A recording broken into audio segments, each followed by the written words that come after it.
और जब वो इस तरफ देखता है तो एक छोटा सा बीज धरती की छाती फाड़ के बस अंकुरित हो रहा होता है। तो वो दोनों चीजें जब वो देखता है तो वो पूछता है कि इससे आप क्या कहना चाह रहे हो, मतलब मैं अपना सॉल्यूशन कैसे निकालूं लाइफ का, मुझे कुछ समझ नहीं आ रहा, आप समझाओ। तो फिर आवाज आती है कि मेरे बच्चे, ये दोनों चीजें जो आप अभी देख रहे हो, एक तरफ झाड़ी देख रहे हो, एक तरफ छोटा सा अंकुरित बीज देख रहे हो, क्या तुम्हें पता है कि मैंने इन दोनों को एक ही समय पे लगाया था? जी हां, एक ही समय पे लगाया था। और जब उसने सुना कि एक ही समय पे लगाया था तो उस साइड में जो झाड़ी थी उसने तो बहुत प्रोग्रेस कर ली, वो बहुत ऊपर चली गई है। लेकिन बीज एक ही समय में लगाने के बावजूद भी अभी अंकुरित हो रहा है, उसकी प्रोग्रेस इतनी कम क्यों?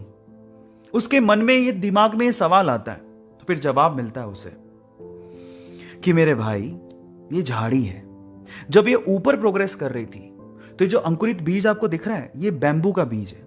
वो अपने आप को इनर प्रोग्रेस कर रहा था, वो अंदर से बढ़ रहा था, अपनी जड़ों को मजबूत कर रहा था, जिंदगी के थपेड़ों को झेल रहा था और अपने आप को अंदर से मजबूत कर रहा था। और अब वो तैयार है, वो अभी बाहर निकला है।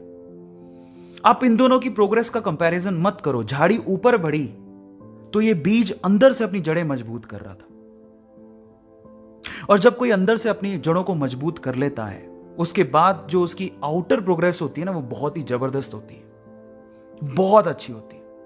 मैं आपकी जानकारी के लिए आपको बता दूं कि अगर आपने कभी चाइनीज बैम्बू के बारे में सुना है तो चाइनीज बैम्बू की इंटरनल प्रोग्रेस के लिए, यानी कि जड़ों की ग्रोथ के लिए काफी ज्यादा समय लगता है। उसकी इंटरनल प्रोग्रेस काफी ज्यादा कॉम्प्लिकेटेड होती है, जिसमें सालों साल लग जाते हैं। लेकिन एक बार चाइनीज बैम्बू का बीज धरती का सीना चीर के बाहर आ जाए तो उसके बाद उसकी प्रोग्रेस आप नेकेड आईज से देख सकते हो।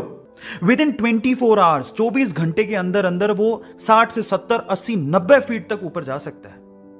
भले ही उसने अपनी जड़ें मजबूत करने में सालों साल लगा दिए हों, लेकिन एक बार जब वो धरती की छाती फाड़ के बाहर आया तो उसके बाद जो उसकी प्रोग्रेस हुई वो अनबिलीवेबल, अल्टीमेट थी। अब इससे ये सीखने को मिलता है कि पहली बात, आप अपनी प्रोग्रेस से किसी और की प्रोग्रेस की कंपैरिजन मत करो, सबकी कंडीशन सेम नहीं होती। दूसरा, भले ही दूसरे प्रोग्रेस कर रहे हो, आप भी जो अपनी जिंदगी में कर रहे हो, सफल हो रहे हो, असफल हो रहे हो, वो आपको मजबूत बना रहा है।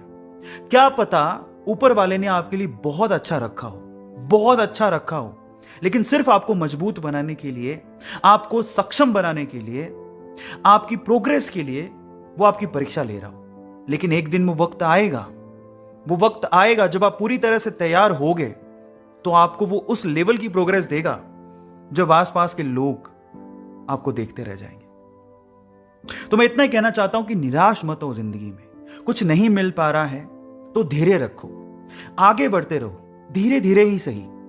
एक दिन ऐसा आएगा जब आप धैर्य रखोगे और हार नहीं मानोगे तो उस दिन ऊपर वाला भी आपके लिए किस्मत के सारे दरवाजे खोल देगा। इसीलिए वो कहते हैं ना कि किस्मत भी उसी का साथ देती है जो बहादुर होते हैं, डटे रहते हैं और कभी हार नहीं मानते। So do not quit.